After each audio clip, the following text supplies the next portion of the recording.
Welcome students to your channel ICSE.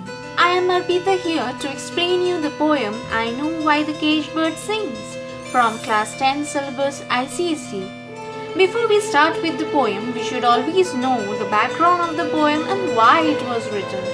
Maya Angelou was an Afro-American, a powerful feminist writer, poet and satirite activist.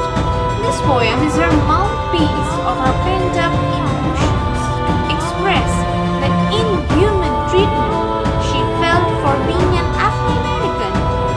Angelou, with the metaphor of a caged bird, represents the social differences of her time between the African-American community and the white Americans.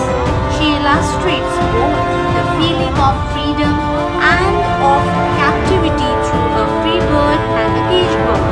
Therefore, in this poem, we have two birds. The poet gives a contrasting image of these two birds.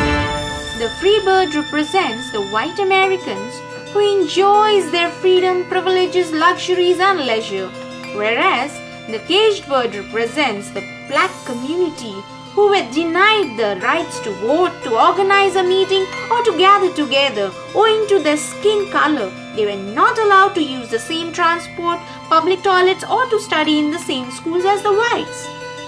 The poem consists of 6 stanzas, out of which 2 stanzas are dedicated to the free bird and the rest 4 to the caged bird.